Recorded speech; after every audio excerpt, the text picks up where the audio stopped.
السلام علیکم ورحمۃ اللہ وبرکاتہ۔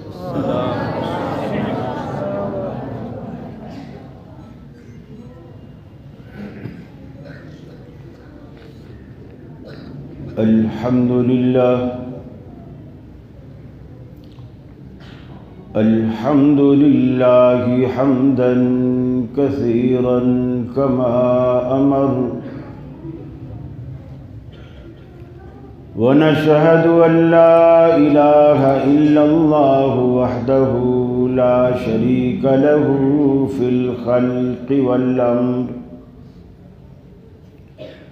ونشهد أن سيدنا وسندنا محمدا عبده ورسوله المبعوث إلى الأسود والأحمر لتتميم مكارم الأخلاق، لا يخلق نبي ولا رسول بعده ولا أمة بعد أمته ولا شريعة بعد شريعته ولا كتاب بعد كتابه، وصلى الله تعالى على آله وأصحابه الذين هم خلاصة العرب، الذين هم مفاتيح الرحمة ومصابيح الغرل۔ أعوذ بالله السميع العليم من الشيطان الرجيم، بسم الله الرحمن الرحيم۔ اقترب للناس حسابهم وهم في غفلة معرضون۔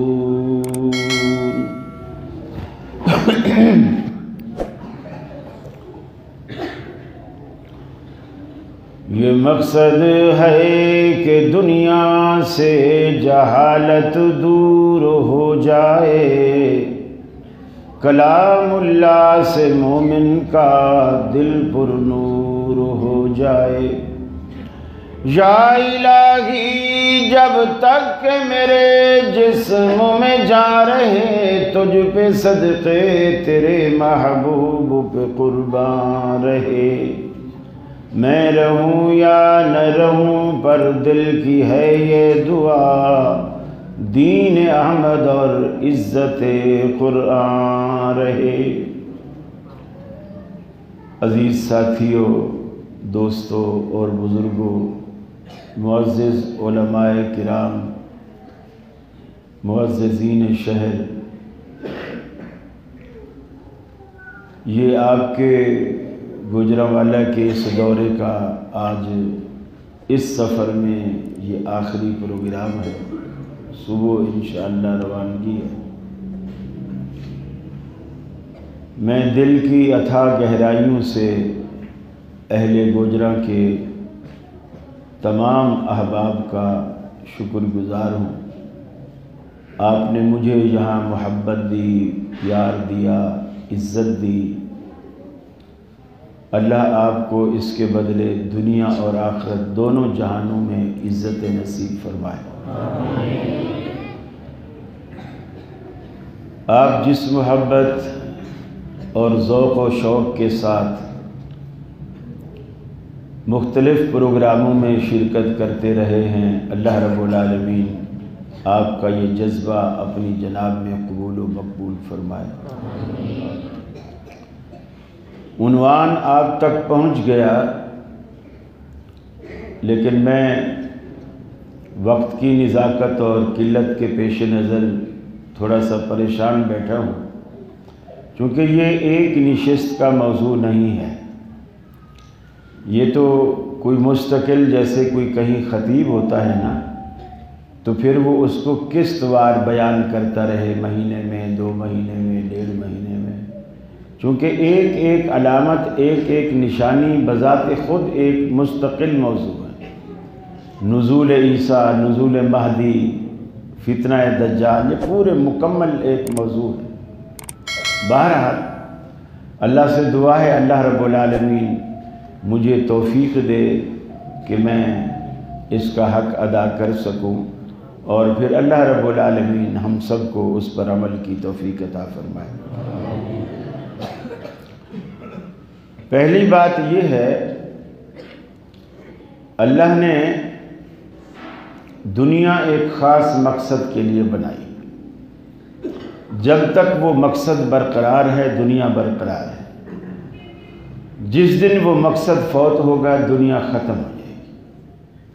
یہ بالکل اسی طرح کی بات ہے جس طرح آپ کپڑے بنواتے ہیں، پہنتے رہتے ہیں، جب تک کپڑے آپ کو سردی گرمی سے بچاتے رہتے ہیں، دھوپ سے بچاتے ہیں، آپ کے جسم کو ڈھانپتے رہتے ہیں، آپ پہنتے رہتے ہیں، اور جب کپڑے جگہ جگہ سے پھٹ جائیں اور وہ مقصد کو پورا نہ کریں تو پھر آپ ان کپڑوں کو چھوڑ دیتے ہیں، ختم کر دیتے ہیں، ان کی جگہ پھر آپ نئے کپڑے لیتے ہیں۔ یہی معاملہ جوتے کا ہے، جب تک آپ کے پاؤں کی حفاظت ہوتی رہے، آپ پالش کر کر کے موچی سے ٹکوا کے آپ پھر سے پھر اسے پہنتے رہتے ہیں۔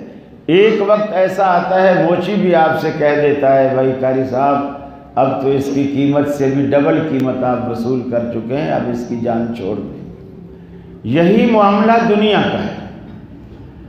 اللہ رب العالمین جب تک دیکھے گا کہ دنیا اپنی تخلیق کا مقصد پورا کر رہی ہے، اللہ اسے آباد رکھے گا، اور جس دن اللہ رب العالمین یہ دیکھے گا کہ دنیا کے بنانے کا مقصد اب ختم ہو گیا ہے، دنیا مجھے عبادت تو دور کی بات ہے، دنیا مجھے یاد ہی نہیں کرتی، میرا نام ہی نہیں لیتی۔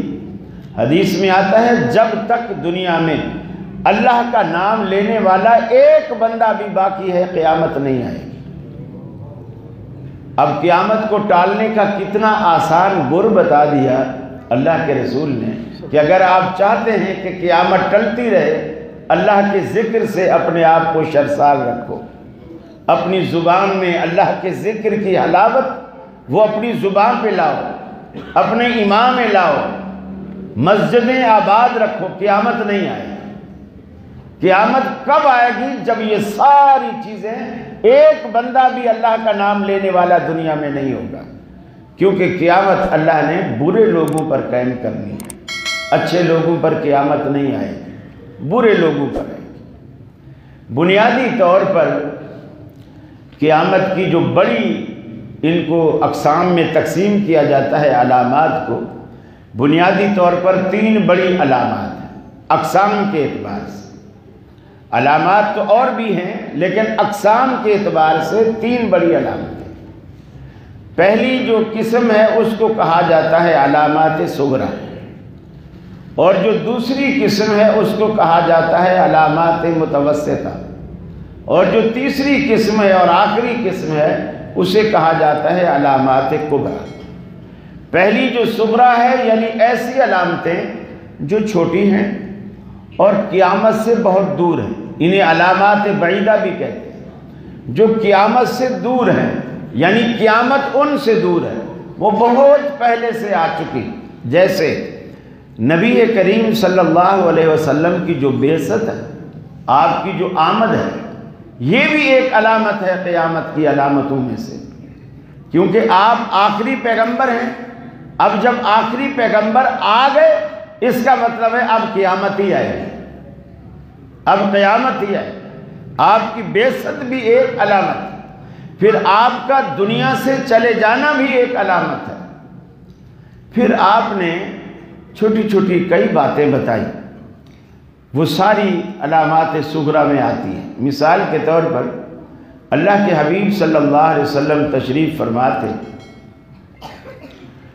صحابہ بھی بیٹھے تھے، اس میں حضرت عمر فاروق بھی تھے، دیگر صحابہ کرام بھی تھے، اور ایک شخص آیا، اس کے پاس اس نے جو لباس پہنا ہوا تھا سفید کپڑے اور اتنے صاف ستھرے اجلے، جیسے ایسے لگتا تھا کہ ابھی مسجد میں اس نے غسل کیا اور مسجد ہی میں کپڑے بدلے ہوں، بالوں سے اس کے پانی ٹپک رہا تھا، جیسے انسان غسل کرتا ہے تو بالوں سے پانی ٹپکتا ہے، اور انتہائی سیاہ بال، یعنی صاف ستھرے جوان آدمی، نبی کریم صلی اللہ علیہ وسلم کے سامنے آیا اور آ کر کے بیٹھا کس طرح؟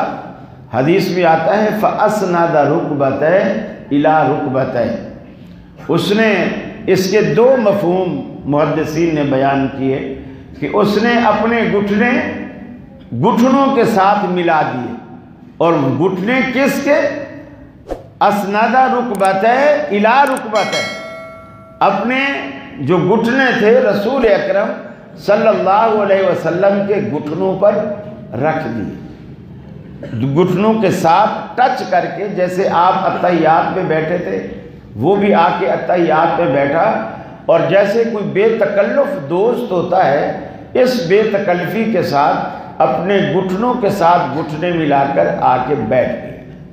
اس کے بعد الفاظ ہیں اس نے اپنے دونوں ہاتھ اپنے گھٹنوں کے اوپر رکھ لیے۔ اس کے دو مفہوم ہیں، اپنے گھٹنوں پر رکھے یا بے تکلفی سے رسول اللہ صلی اللہ علیہ وسلم کے گھٹنوں پر رکھے، اور رکھ کر اس نے کچھ سوالات کیے۔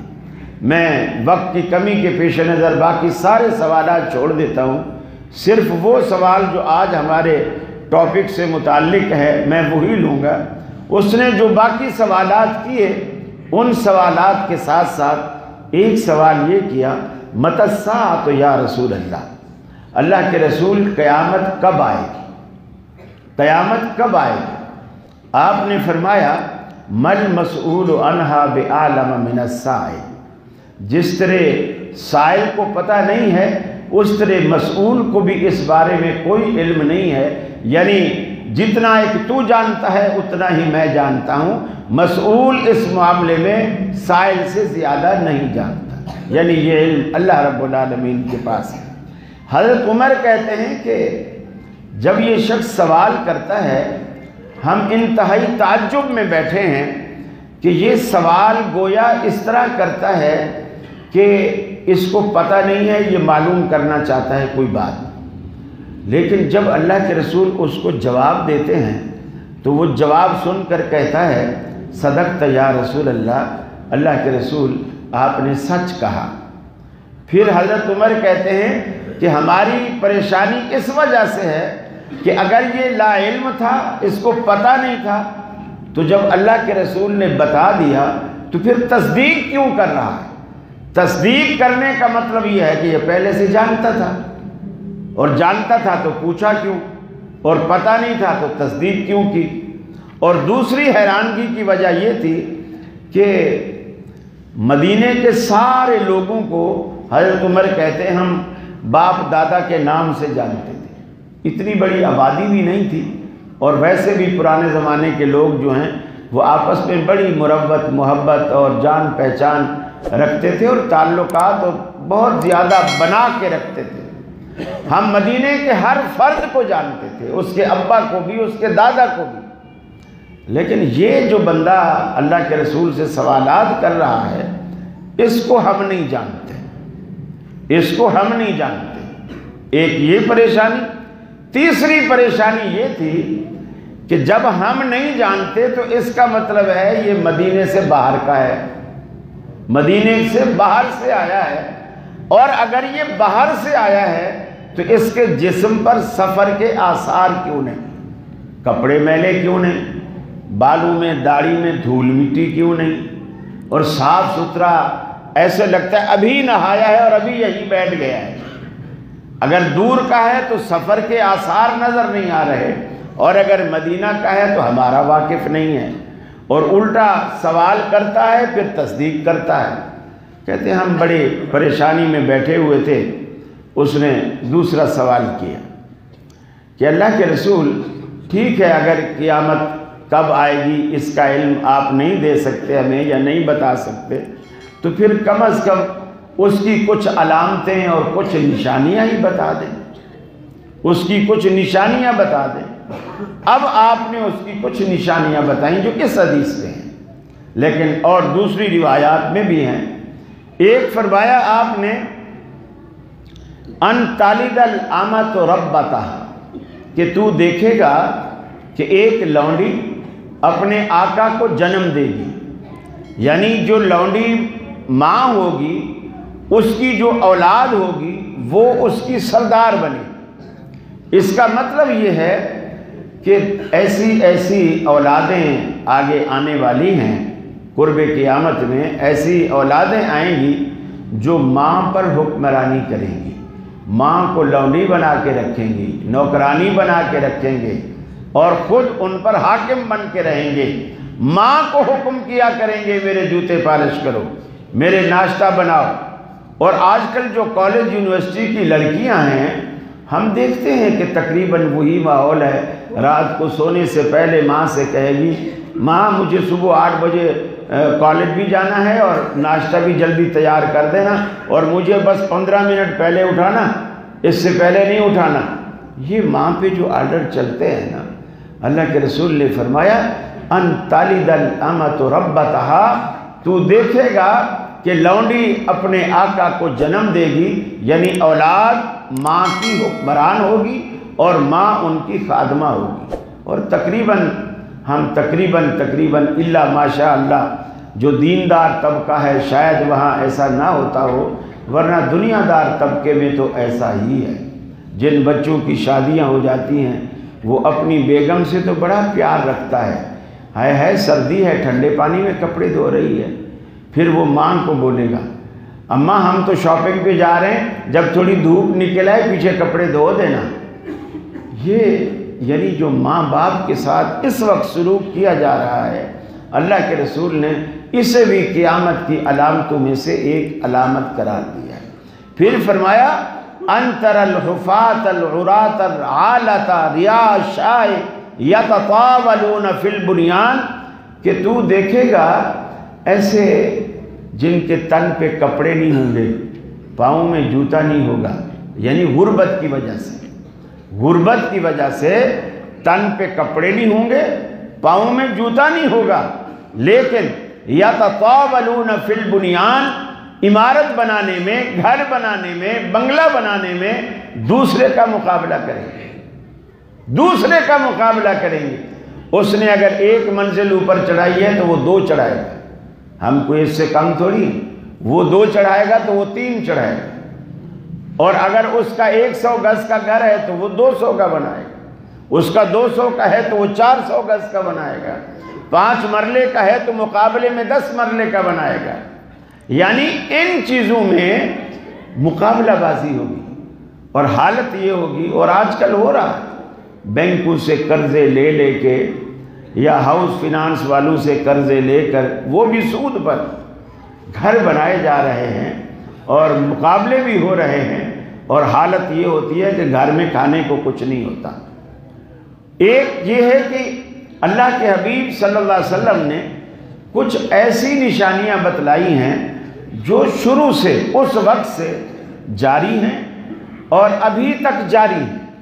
انہیں کہتے ہیں علامات متوسطہ، جو تھی تو چھوٹی لیکن جب سے لے کر اب تک چلتی چلی آ رہی، وہ متوسطہ ہے۔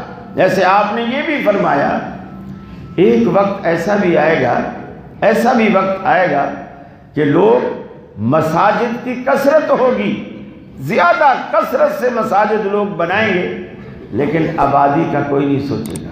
مسجد ہوگی، آباد نہیں ہوگی۔ پھر فرمایا مسجدوں کو لوگ دلہنوں کی طرح سجائیں گے۔ یہ چیزیں بھی آج ہم دیکھ رہے ہیں۔ آپ 27 رمضان کو، 27 رجب کو، 15 شعبان کو آپ ذرا باہر نکلیں، مساجد کو دیکھیں، جس طرح رنگ برنگے کمکمے، تھوڑا سا پانی رکھوا دیجیے، جس طرح رنگ برنگے کمکمے ان مساجد پر لگے ہوتے ہیں، وہ آپ کے سامنے نظر آئیں گے، بالکل دلہنوں کی طرح۔ جس طرح شادی ہال سجے ہوئے ہوتے ہیں، اس طرح مساجد کو سجایا جاتا ہے، اور وہ اب تک جو ہے وہ معاملے جاری ہیں، اب تک وہ معاملے چلتے آ رہے ہیں۔ پھر آپ صلی اللہ علیہ وسلم نے فرمایا ایسا بھی ہوگا کسی کو کسی کا احساس نہیں ہوگا، کسی کو بھی کسی کا احساس نہیں ہوگا۔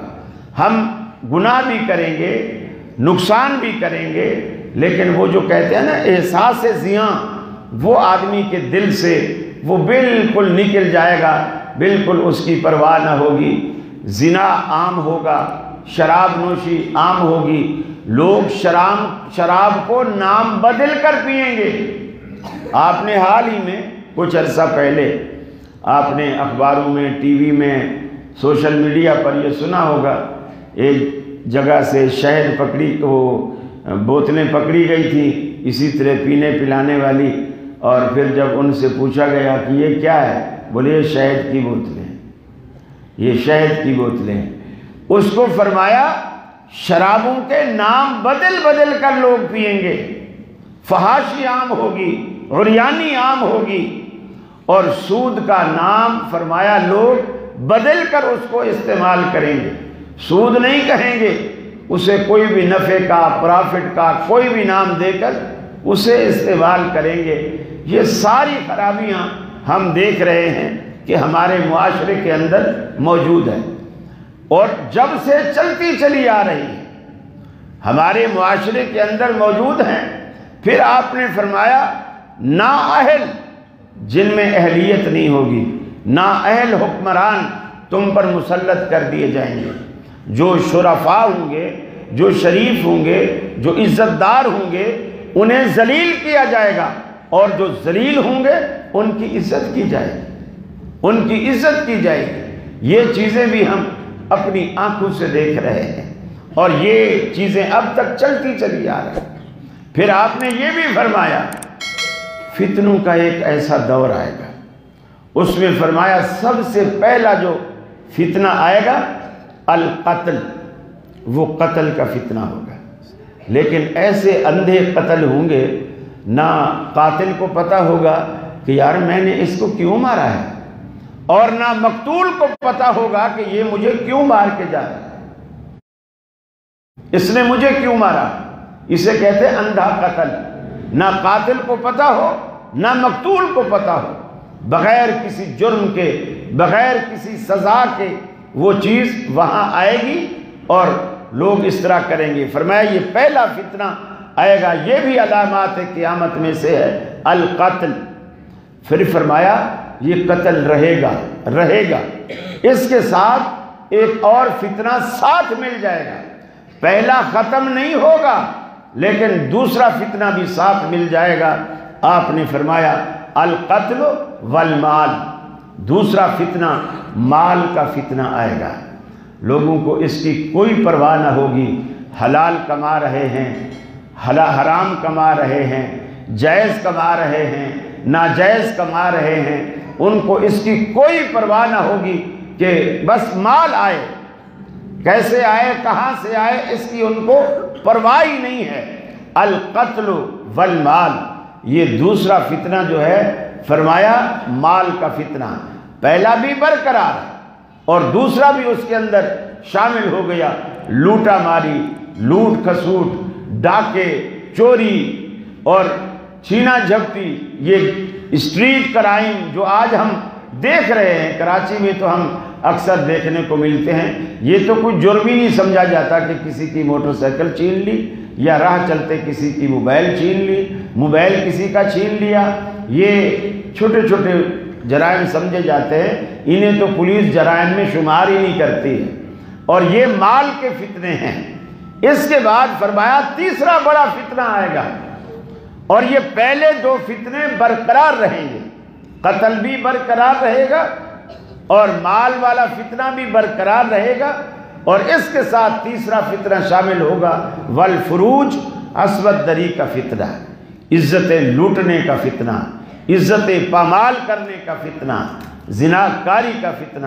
یقین مانیے ہم نے کراچی میں ایسا دیکھا، جس دن بے نظیر کے اوپر حملہ ہوا اور وہ مری، تو اس کے بعد جو میں سمجھتا ہوں سندھ کا نہیں، پورے پاکستان کا جو حشر ہوا دنیا جانتی ہے، اور کراچی میں ایسے ایسے واقعات اس دن رونما ہوئے، کیونکہ جو جہاں تھا وہ پھنس گیا، جو جہاں تھا پھنس گیا، گاڑیاں چل نہیں رہی تھی، وہ رک گئے، ٹریفک جام، جو جہاں پھنسا پھنس گیا، لوگ گاڑیاں چھوڑ کر نکل کے بھاگ گئے، پیدل گئے۔ جو فیکٹریوں والے تھے، فیکٹریوں میں ملازم جو کام کرتے ہیں، بعض فیکٹریوں کے اندر لیڈیز لیبر بھی ہوتی ہے اور جینٹس لیبر بھی ہوتی ہے، دونوں کام کرتی ہیں۔ فیکٹری والوں نے چھٹی کر دی۔ اب فیکٹریوں کی گاڑیاں ہوتی ہیں جو ان کو لیبرز کو چھوڑتی ہیں لاتی ہیں، تو اس دن گاڑی چلنے کا سوال ہی نہیں ہوتا تھا۔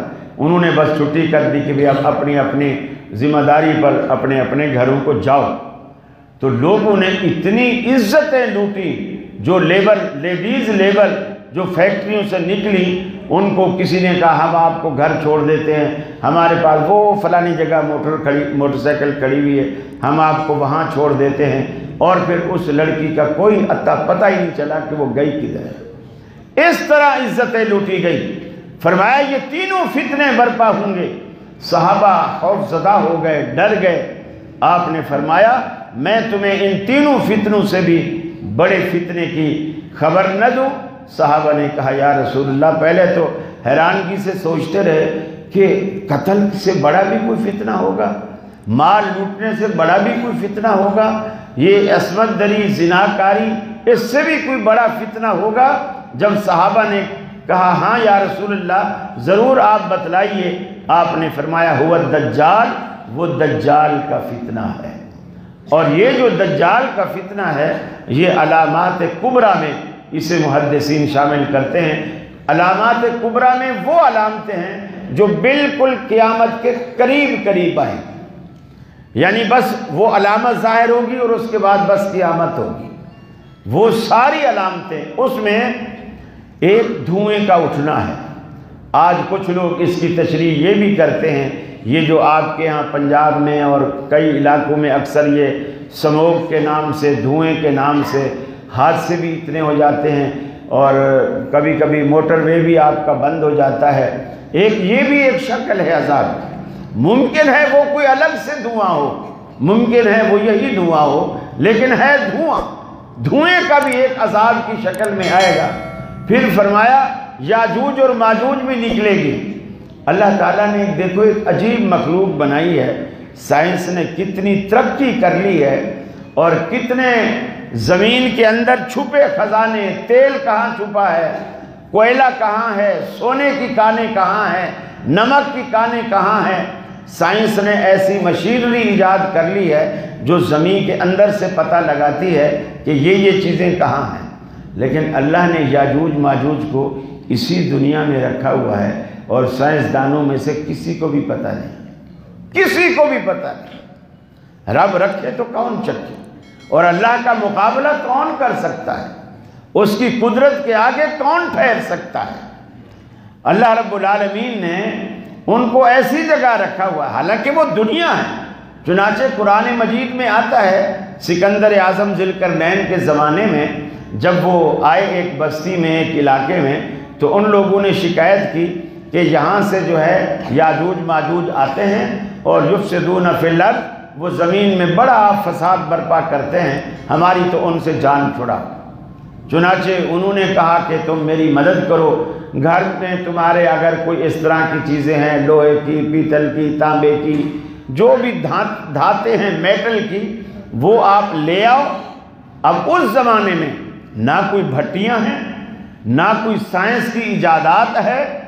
سکندر اعظم نے ان ساری چیزوں کو پگھلا کر ان کے اور ان کے لوگوں کے درمیان ایک ایسی مضبوط دیوار بنا دی کہ وہ اس میں محصور ہو کر کے رہ گئے۔ آج تک دنیا اس کہنے کو تو لوگ کہتے ہیں میاں وہ دیوار چین ہے، لیکن قرآن و سنت سے اس کی کوئی مثال نہیں ملتی۔ اور یاجوج ماجوج بولتے ہیں یہ چینی ہیں، لیکن قرآن و سنت سے اس کی کوئی مثال نہیں ملتی۔ پھر حدیث میں یہ بھی آیا ہے کہ جب یاجوج و ماجوج آئیں گے وہ اتنی تعداد میں ہوں گے، اتنی تعداد میں، جیسے یہ فصلوں کو تباہ کرنے والی ٹڈی آتی ہے اور ساری فصلوں پہ جہاں بھی بیٹھتی ہے گنجا کر کے، درختوں پہ بھی بیٹھتی ہے، پتے پھول سب کھا کے صرف لکڑیوں کے ڈنڈل ٹہنیاں وہ بچا دیتی ہے، باقی سب کچھ کھا جاتی ہے۔ یہی حال یاجوج و ماجوج کا ہوگا، قتل و غارت کریں گے، خون ریزیاں کریں گے۔ آپ نے فرمایا دریا پر اتریں گے پانی پینے کے لیے، اتنا پانی پئیں گے دریا خشک ہو جائے گا۔ اب آپ اندازہ لگاؤ وہ کیا مخلوق ہوگی، کیا مخلوق ہوگی؟ پھر ان کے ہاتھ میں تیر اور کمان ہوں گے، توپیں، ٹینک۔ لوگ تعویلیں کرتے ہیں کہ میاں اس زمانے میں چونکہ اللہ کے رسول کی زبان سے اگر توپ کا لفظ نکلتا، ٹینک نکلتا، تو صحابہ سوال کرتے کہ یا رسول اللہ یہ راکٹ کیا ہے، توپ کیا ہے، ٹینک کیا ہے، تو آپ ان کو کیسے سمجھاتے؟ یہ سب جو ہیں وہ بیکار سی تعویلیں ہیں۔ اللہ کے رسول نے فرمایا ان کے ہاتھوں میں تیر اور کمان ہوگی، وہ تیر کمان سے لوگوں کو قتل کریں گے، ماریں گے، حتیٰ کہ جب جس علاقے میں گھسیں گے لوگوں کو قتل کریں گے، اور اس کے بعد جب دیکھیں گے کہ اب صرف ہم ہی بچے ہیں، یاجوج اور ماجوج، پھر وہ تیر کمان آسمان کی طرف پھینکیں گے، اور آسمان کی طرف پھینک کر اللہ رب العالمین بھی ان کے ساتھ ایسا کرے گا کہ آسمان سے جب تیر نیچے گرے گا تو ان کو خون لگا ہوا ہوگا۔ جب ان کو خون لگا ہوا ہوگا تو وہ کہیں گے نعوذ باللہ من ذالک، اب ہم نے اوپر والوں کو بھی مار دیا ہے، چونکہ تیروں کو خون لگا ہوا ہے، ہم نے تو صاف اوپر پھینکے تھے، اب جب نیچے آئے ہیں تو سب کو خون لگا ہوا ہے، گویا ہم نے اوپر والوں کو بھی مار دیا ہے۔ پھر اللہ رب العالمین ان میں ایک ایسی بیماری بھیجے گا، یکدم سارے کے سارے مر جائیں گے، اور پوری آبادی میں ایک تعفن ہوگا۔ اللہ رب العالمین بڑے بڑے جسموں والے پرندے بھیجے گا، جو جیسے ان کو آپ یوں سمجھ لیجئے چیل، لیکن چیل تو چھوٹا پرندہ ہے نا، چیل ہے، گدھ ہے، لیکن اسی طرح کے بڑے جسامت والے پرندے آئیں گے، اور ان کی بوٹیاں یا تو نوچ کے کھا جائیں گے یا اٹھا اٹھا کے کہیں دور ایسی جگہ پر لے جائیں گے، اور اس شہر کو ان کے تعفن سے، بدبو سے پاک کریں گے۔ امام مہدی کا نزول بھی ہوگا، امام مہدی آئیں گے۔ مہدی کے دو تصور ہیں، ایک اہل سنت کا تصور ہے اور ایک شیعہ کا تصور ہے۔ شیعہ کا تصور انتہائی باطل ہے۔ شیعہ کا تصور یہ ہے کہ مہدی پیدا ہو چکا ہے اور وہ غیب ہے، مہدی پیدا ہو چکا ہے اور وہ غیب ہے، اور اصلی قرآن بھی اسی کے پاس ہے، اور آج تک آپ نہیں دیکھو گے کوئی شیعہ قرآن حفظ نہیں کرے گا۔ شیعوں نے تراویاں بھی اسی لیے ختم کی ہوئی، ان کے ہاں تراویاں بھی نہیں ہوتی، اسی لیے کہ تراوی پڑھانے کے لیے حافظ چاہیے، حفظ تو یہ کرتے نہیں ہیں۔ اور حفظ کیوں نہیں کرتے کہ بھی اس قرآن کو یاد کرنے کا کیا فائدہ جو ہے ہی نامکمل؟ اصلی قرآن اور مکمل قرآن تو امام مہدی لائے گا۔ بلکہ ہمارے ساتھ جو عامر لیاقت صاحب کے پروگرام میں جو شیعہ عالم آتے ہیں، شبیر حسن میسمی، اس کا کچھ عرصہ پہلے آپ نے شاید یوٹیوب پر وغیرہ یا سوشل میڈیا پر آپ نے ان کا کوئی کلپ دیکھا ہو، وہ کھلے لفظوں میں خطبہ پڑھا رہے ہیں اور کہہ رہے ہیں کہ ہم نے بڑی محنت اور جانفشانی سے یہ دریافت کیا ہے کہ ہمیں حضرت علی رضی اللہ تعالی عنہ کے ہاتھ کا لکھا ہوا نسخہ ملا ہے جو کہ مکمل ہے، اور وہ اس سے جو موجودہ نسخہ ہے اس سے مختلف ہے۔ پھر جب لوگوں نے تھوڑا سوشل میڈیا پہ اس کا تعاقب کیا تو فوراً پینترا بدلا، اور پینترا بدل کر کہنے لگے کہ ہم نے یہ کہا تھا کہ جو پیپر ہے، جو اس دور میں جو کاغذ تھا، اس کی جو ہے وہ ہم نے سائنسی تحقیق کرائی ہے۔ انہوں نے کہا باقی یہ کاغذ جو ہے 1400 سال پرانا کاغذ ہے۔ میری یہ مراد تھی، یہ نہیں تھا مراد کہ قرآن جو ہے یہ وہ ہے جو اس قرآن سے بالکل مختلف ہے۔ یعنی انہوں نے پھر سنیوں کے ڈر سے پینترا بدل لی، یہ ان کا عقیدہ ہے۔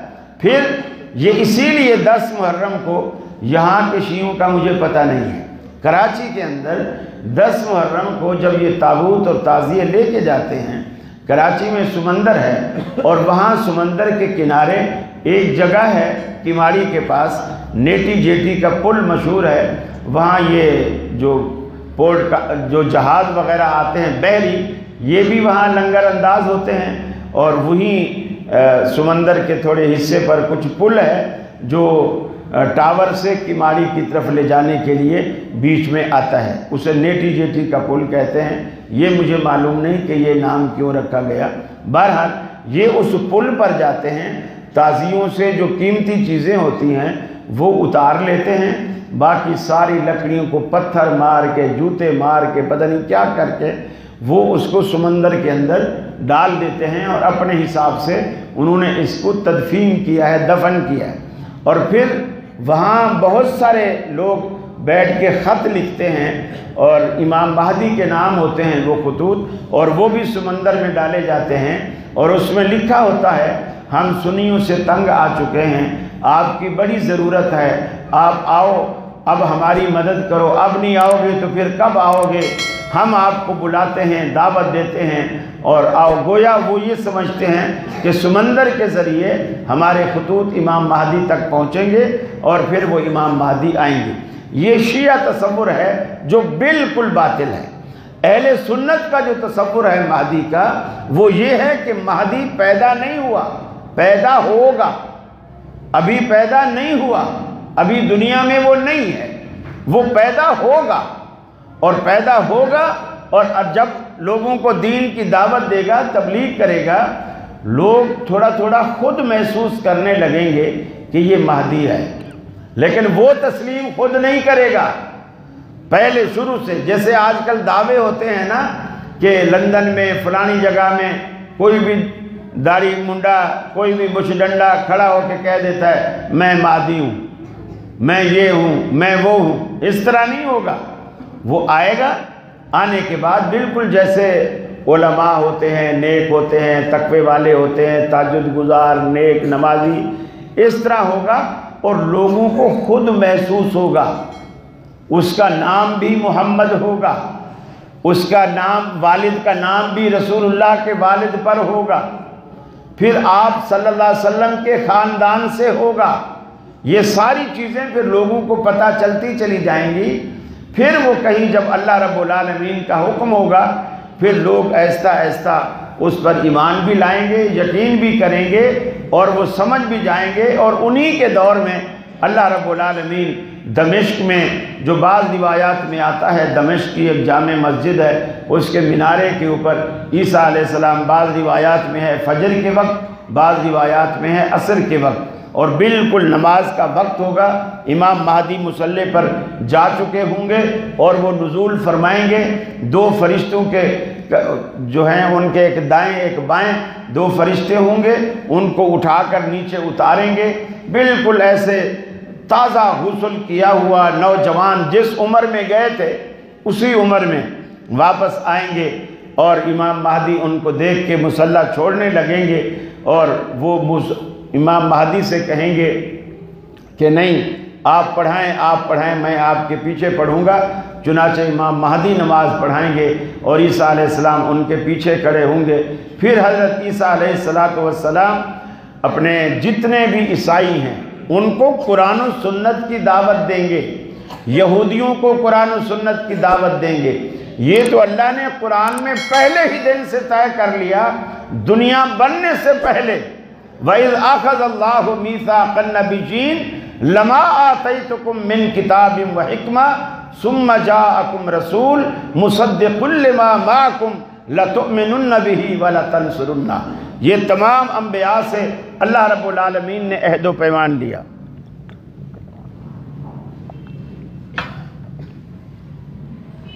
اور جب تمام انبیاء سے اللہ نے عہد و پیمان لیا کہ میں تمہیں کتابیں بھی دوں گا، نبوت بھی دوں گا دنیا بننے سے پہلے، اور میں تمہیں دنیا میں بھیجوں گا، فرمایا ثم جاءکم رسول، پھر ہمارا آخری تاجدار آئے گا، مصدق لما معکم، جو تمہارے درمیان جتنی بھی شریعتیں ہوں گی اس کی تصدیق کرے گا، مصدق لما معکم لَتُؤْمِنُنَّ بِهِ وَلَتَنْصُرُنَّهُ۔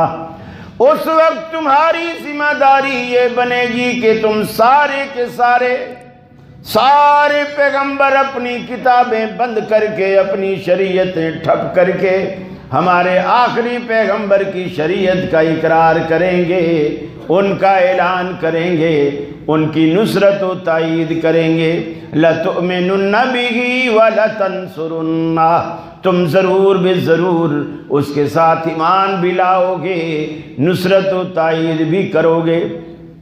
یہ اعلان کرنے کے بعد اللہ رب العالمین نے انبیاء کے اجتماع سے پوچھا قال اقررتم، ارے کیا تم نے میری یہ پیش کردہ قرارداد مان لی کہ نہیں؟ قالوا اقررنا، تمام انبیاء نے کہا الہ العالمین ہم نے دل و جان سے مان لیا، دل و جان سے تسلیم کر لیا۔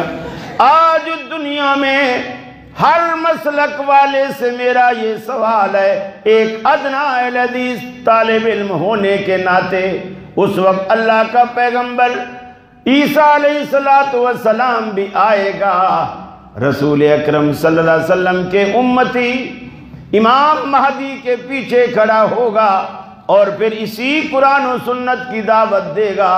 آج جو لوگ اپنے اپنے مسلکوں کی دعوت دیتے ہیں، اپنی فقہوں کی دعوت دیتے ہیں، عیسیٰ علیہ السلام آپ ان سب سے پوچھئے، قسم دلا کر کے پوچھئے، جب عیسیٰ علیہ السلام آئیں گے کس فقہ کی دعوت دیں گے؟ دودھ کا دودھ، پانی کا پانی ہوگا۔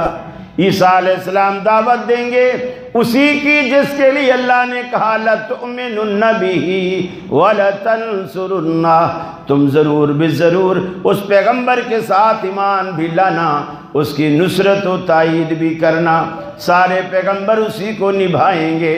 اللہ ان کے سانس میں ایسی طاقت اور قوت رکھ دے گا، ایسا زہر بھر دے گا رب العالمین ان کے سانس میں، جب وہ سانس جائے گا جس بھی یہودی کے پاس پہنچے گا یہودی مرنا شروع ہو جائے گا، اور وہ سانس وہاں تک جائے گا جہاں تک عیسیٰ علیہ السلام کی نگاہ جائے گی۔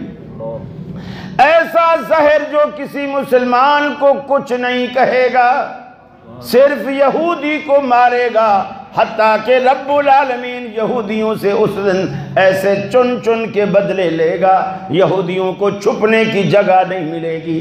اللہ کے حبیب فرماتے ہیں جس دیوار کے پیچھے کوئی یہودی، جس چٹان کے پیچھے، جس درخت کے پیچھے کوئی یہودی جا کر کے چھپے گا، وہ آواز دے گا مسلمان کو یا مسلم تعال اِنَّ وَرَائِي یَہُودِيًّا فَاقْتُلْهُ، اے مسلم جلدی سے آ، میرے پیچھے یہودی چھپا ہے، اسے قتل کر دے۔ چھپنے کی جگہ نہ ملے گی، اور جو بچیں گے وہ سارے مسلمان ہو جائیں گے۔ اگر مسلمان نہیں ہوں گے تو بچیں گے، عیسائی سارے مسلمان ہو جائیں گے، اور مسلمان تو مسلمان ہوں گے، اور اللہ رب العالمین ایسا دورہ لائے گا، ایسا دورہ امن کا لائے گا۔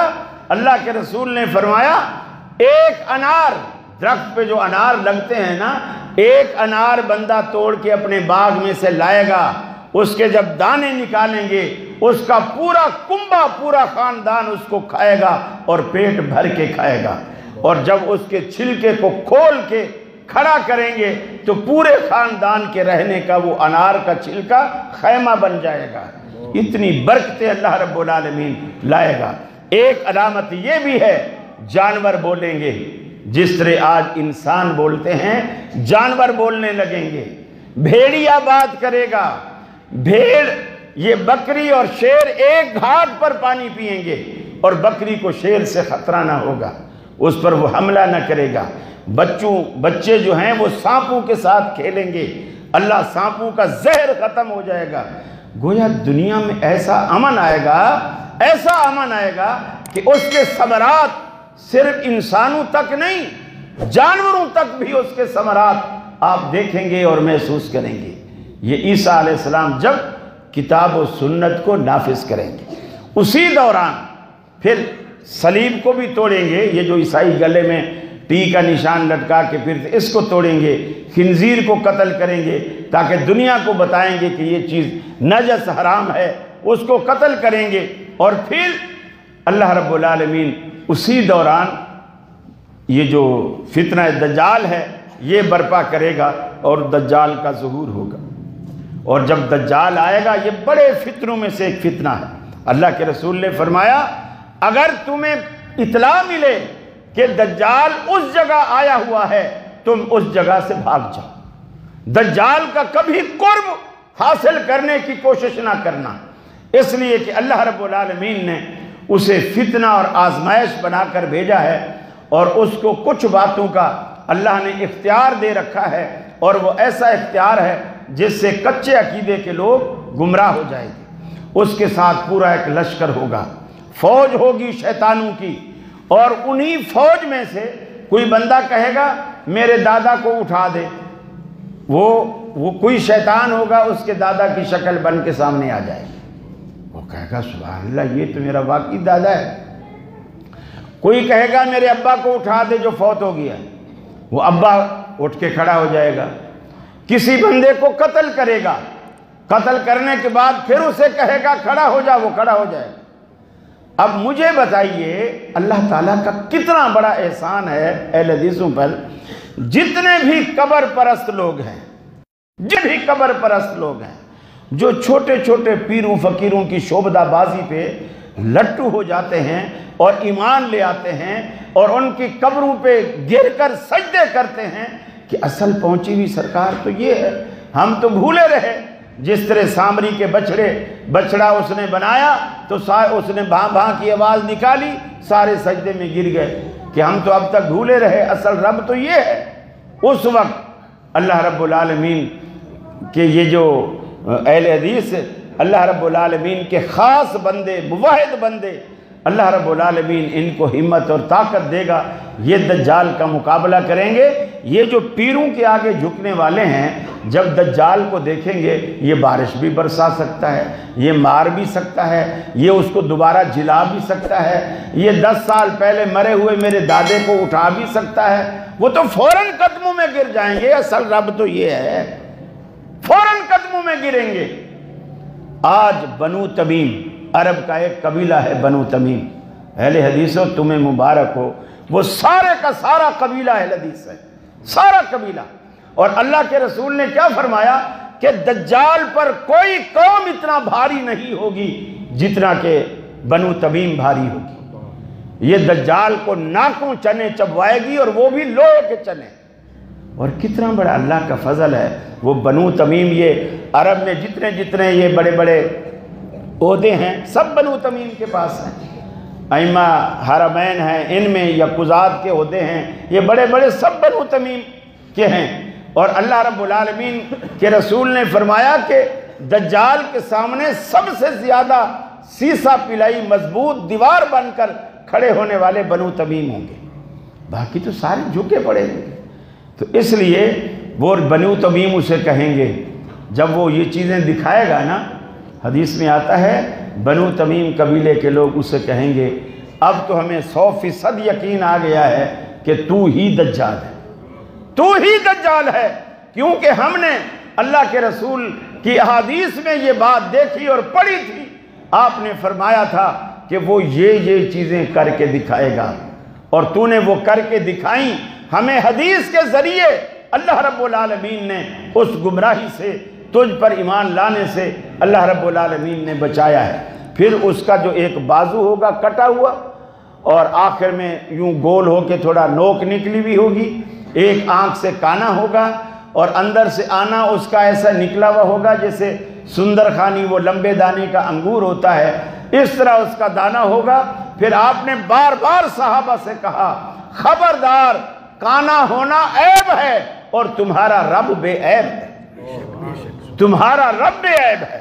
اس کا بازو کٹا ہوا ہے، بازو کٹا ہونا عیب ہے اور تمہارا رب بے عیب ہے۔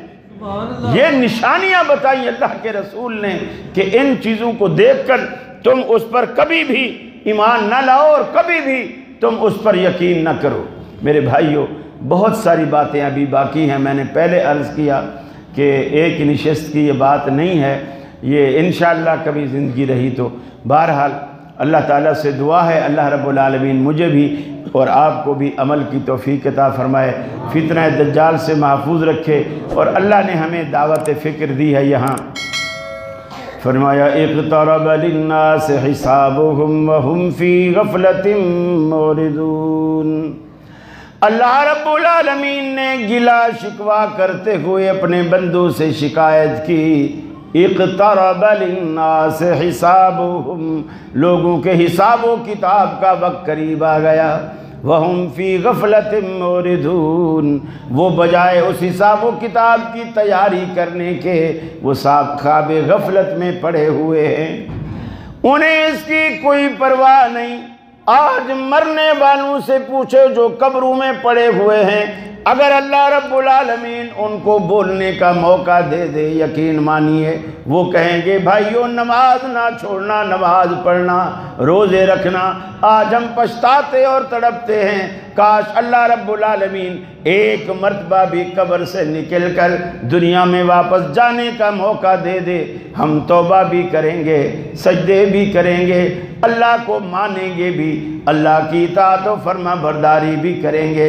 اللہ نے یہی گلہ کیا، اقترب للناس حسابہم، لوگوں کے حساب و کتاب کا وقت قریب آ گیا اور لوگ خواب غفلت میں کھوئے ہوئے ہیں۔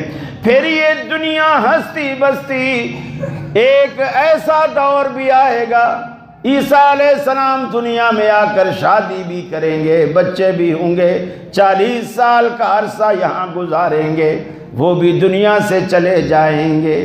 اس کے بعد ایک ایک کر کے نیک لوگ مرنا شروع ہو جائیں گے، قرآن مجید اٹھ جائے گا، اللہ کا نام لینے والا دنیا میں کوئی باقی نہ رہے گا۔ اللہ رب العالمین اسرافیل سے کہے گا، اے اسرافیل، میں نے جس دن کے لیے تجھے پیدا کیا تھا وہ دن آج آ گیا ہے، اس سور میں پھونک مار دے۔ چنانچہ وہ اسرافیل سور پھونکے گا، ساری کی ساری دنیا دیکھتے ہی دیکھتے تاہو بالا ہو جائے گی۔ قرآن کہتا اذا زلزلت الارض زلزالها واخرجت الارض اثقالها وقال الانسان ما لها، اللہ پوری کی پوری زمین کو یک بارگی ہلائے گا، ایک ایسا زلزلہ برپا کرے گا جس سے دنیا کا کوئی خطہ محفوظ نہیں رہے گا، زمین کے سارے خزانے، ساری چھپی چیزیں باہر آ جائیں گی، بڑے بڑوں کی پگڑیاں اچھل جائیں گی، اس وقت راز سارے کھل جائیں گے، کوئی عزت دار نہیں رہے گا۔ جو عہدوں کے پیچھے، پیسے کے پیچھے، منصب کے پیچھے، کرسی کے پیچھے چھپا ہوا تھا نا، لوگ ڈر کے مارے بتاتے نہیں تھے، آج فرمایا سب کے راز کھل جائیں گے۔ یوم تبدل الارض غیر الارض، زمین بدل جائے گی، زبان پہ چپ کی مہر لگا دی جائے گی۔ یوم نختم علی افواہہم وتکلمنا ایدیہم وتشہد ارجلہم، زبان چپ ہو جائے گی، جو بولنے والی ہے چپ ہو جائے گی، جو نہیں بولنے والے وہ بولنے لگیں گے، ہاتھ بولیں گے، پاؤں بولیں گے، ہمارا رواں بولے گا اور ہمارے خلاف بولے گا۔ آج تو میں میرا کرتے نہیں تھکتا نا، میرا ہاتھ، میری آنکھ، میرا چہرہ، میرا کان، میرا پاؤں، میری زمین، یہ زمین بھی میرے خلاف ہوگی، گواہی دے گی یا اللہ اس نے فلاں دن فلاں تاریخ کو رات کی تاریکی میں اس جگہ پر فلاں کو قتل کیا تھا، اس جگہ پر فلاں کی عزت لوٹی تھی، اس جگہ پر فلاں کا ڈاکہ ڈالا تھا، کیا ہاتھ آئے گا؟ اس لیے اللہ کے پیغمبروں نے ہمیں پہلے سے آگاہ کر دیا ہے، آخرت کی تیاری کیجئے، آخرت کی فکر کیجئے۔ اللہ سے دعا ہے اللہ رب العالمین ہماری دنیا بھی اچھی فرمائے، ہماری آخرت بھی اچھی فرمائے، اور جس طرح آج ہم یہاں جمع ہیں اللہ رب العالمین جنتوں میں بھی ہمیں اسی طرح جمع کر دے۔ وآخر دعوانا ان الحمدللہ رب العالمین۔ بیماروں کے لیے، بارش کے لیے دعا کرنا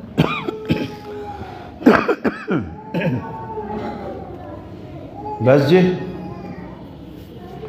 بسم اللہ الرحمن الرحیم۔ اللہم مالک الملک تؤتی الملک من تشاء وتنزع الملک ممن تشاء وتعز من تشاء وتذل من تشاء بیدک الخیر انک علی کل شیء قدیر۔